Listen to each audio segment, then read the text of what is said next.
Dear student, मैं Shashi Maurya, your Hindi teacher, Sunshine Senior Secondary School Itnia Ghazipur से। इस वीडियो में मैं कक्षा 9 के हिंदी कृतिका के अंतर्गत मेरे संग की औरतें मृदुला गर्ग द्वारा रचित पाठ का अंतिम भाग पढ़ाने जा रही हूँ, जिसे आप ध्यानपूर्वक सुनेंगे और समझने का प्रयास करेंगे। चलिए तो इसका अंतिम भाग हम शुरू करते हैं।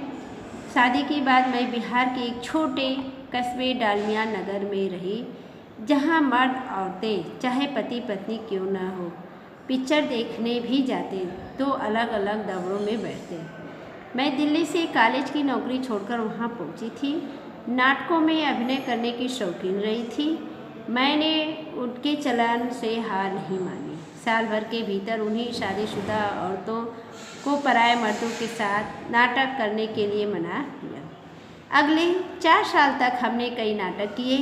अकाल राहत कोष के लिए उन्हीं के माध्यम से पैसा भी इकट्ठा किया। अब देखिए, यहाँ लेखिका कहती हैं कि शादी के बाद वह बिहार के एक छोटे से कस्बे डालमिया नगर में जाकर रहने लगी और वहाँ पर आदमी औरतें चाहे पति पत्नी क्यों न हो, एक साथ वो पिक्चर देखने नहीं जाते थे और जब भी जाते थे तो अलग अलग पंक्तियों में बैठते थे।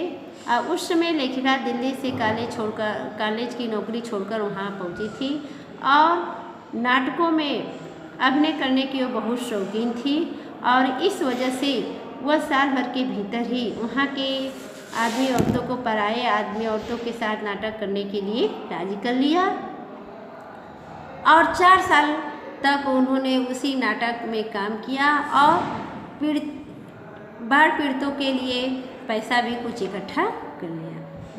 वहाँ से निकली तो कर्नाटक के और भी छोटे कस्बे बागलकोट में पहुँच गई।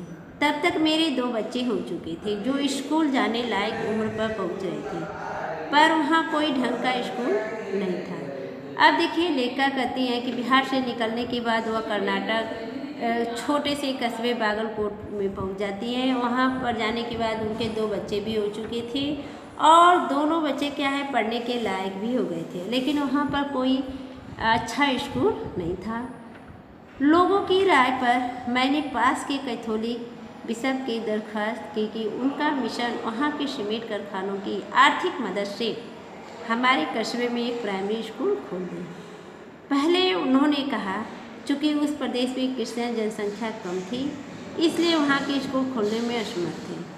मैंने गैर क्रिश्चियन बच्चों को भी शिक्षा पाने के लायक सिद्ध करते हुए अपना इसरार मतलब होता है आग्रह, जारी रखा। तब उन्होंने कहा, हम कोशिश कर सकते हैं, बशर्ते आप हमें यकीन दिलाएं कि वह स्कूल अगले 100 वर्षों तक चलता रहेगा। मुझे गुस्सा आ गया। मैंने कहा, स्कूल की छोड़िए, किसी के भी बारे में यकीन नहीं दिलाया जा सकता कि वह अगले 100 वर्ष तक चलेगा। वे भी गुस्सा खाकर बोले, खुदा का लाख शुक्र है कि बच्चों के न पढ़ पाने की समस्या आती है। देखिए, अब लेखिका कहती हैं कि वह बिहार से कर्नाटक में जब छोटे से गांव में पहुंची तो वहाँ लोगों की राय से उन्होंने कैथोलिक विवश स्कूल खुलवाने की आग्रह किया। तो वहाँ क्रिश्चियन की जनसंख्या कम होने के कारण वहाँ स्कूल खोलने में वहाँ की सरकार असमर्थ थी। तो लेखिका गैर क्रिश्चियन के बच्चों को भी शिक्षा पाने के लिए राजी किया और अपना आग्रह जारी रखा। अब इसके बाद जब उन्होंने सरकार से जब उन्होंने कहा तो वो कहते हैं कि ठीक है, पर मुझे विश्वास दिलाना होगा कि अगले 100 वर्ष तक ये स्कूल ऐसे ही चलता रहे। लेकिन यहाँ पर लेखिका को गुस्सा आ जाता है और वो कहती है कि स्कूल की तो छोड़िए, हम इसके बारे में किसी के बारे में यकीन नहीं दिलाया जा सकता है कि अगले 100 वर्ष तक वो कैसा रहेगा कैसा नहीं रहेगा। इस पर वहाँ की जो सरकार होती है उनको भी क्रोध आ जाता है और क्रोध से वो कहते हैं कि खुदा का लाख शुक्र है कि बच्चों को न पढ़ पाने की समस्या आपकी है बल्कि हमारी नहीं।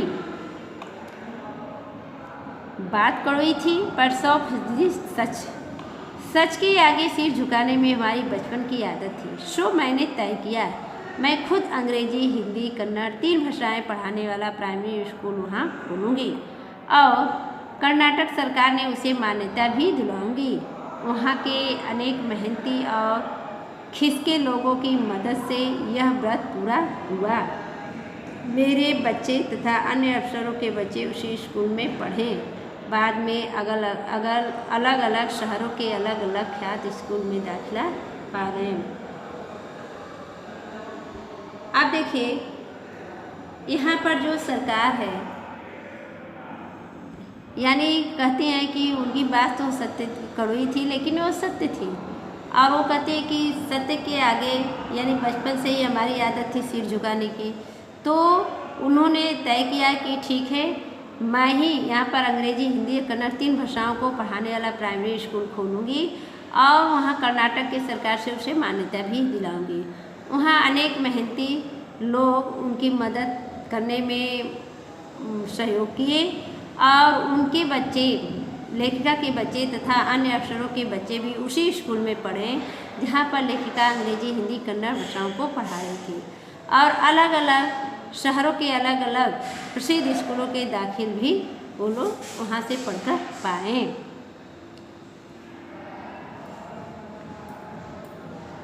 ऐसे अनेक मौके आए जब मैंने अपने जिद्दीपन के नमूने पेश किए, पर सबसे ज़्यादा उसने मंच पाया पर लेखन में, जो शुरू से अब तक लिख पर खिसका अपनी राह खुद तलाशता रहा।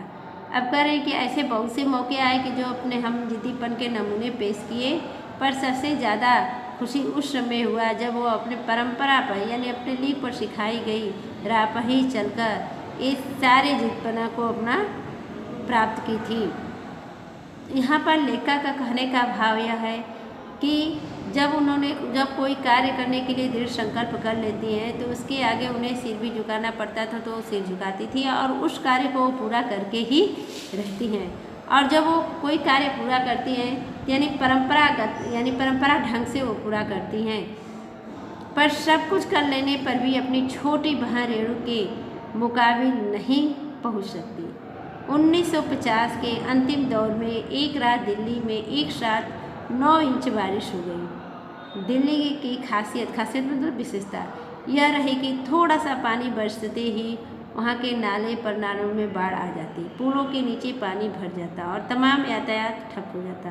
अब देखिए लेखिका कह रही है वो कुछ भी कर लेती थी, लेकिन अपनी बहन रेणु के बराबरी नहीं कर पाती थी। और 1950 के अंतिम दौर में एक रात दिल्ली में 9 इंच बारिश हो गई थी। और दिल्ली की खासियत विशेषता यह थी कि थोड़े से पानी बरसते वहाँ के नाले पर नाले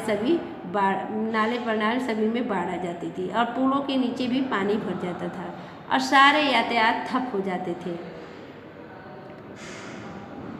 इस कयामती बारिश के बाद तो सरकार दफ्तरों के पहले तल्लों से फाइलों पानी में तैर आई थी।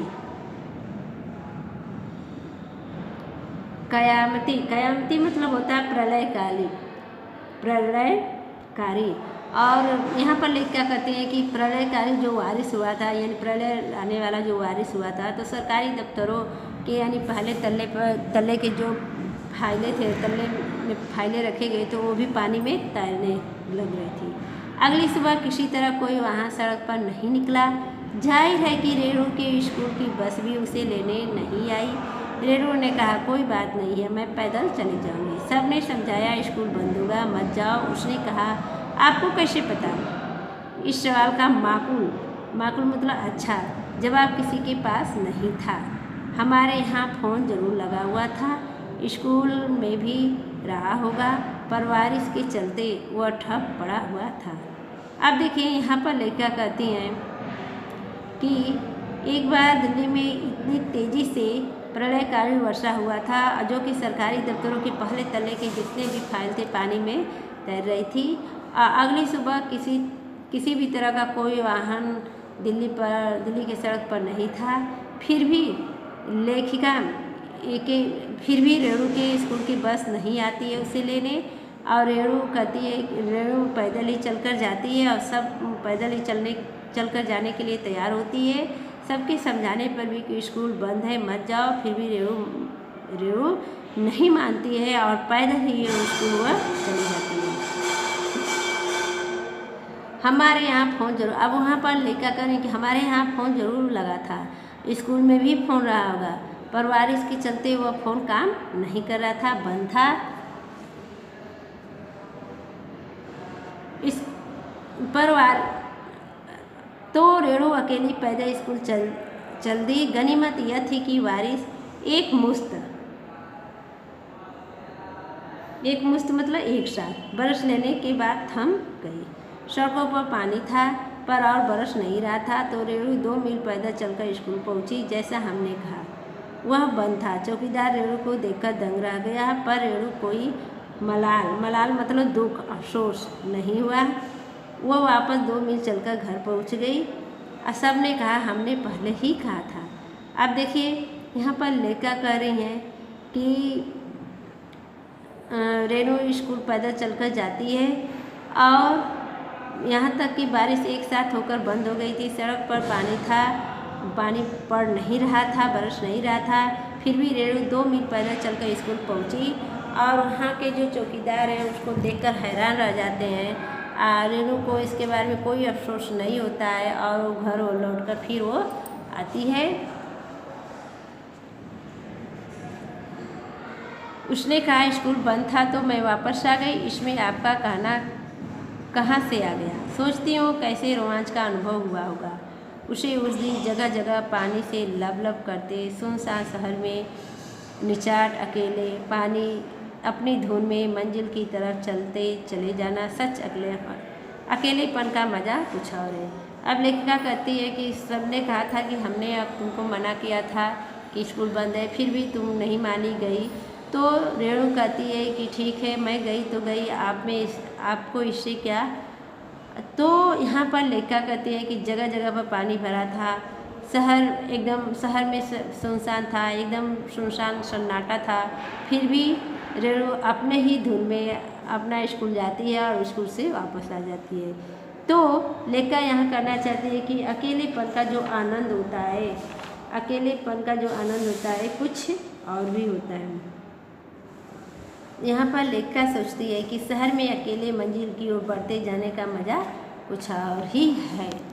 ठीक है बेटा, तो ये आपका पाठ समाप्त हुआ। मैं उम्मीद करती हूँ कि आप सभी लोग को समझ में आ गया होगा। तो मैं फिर आपसे नेक्स्ट वीडियो में मिलूँगी, तब तक के लिए धन्यवाद।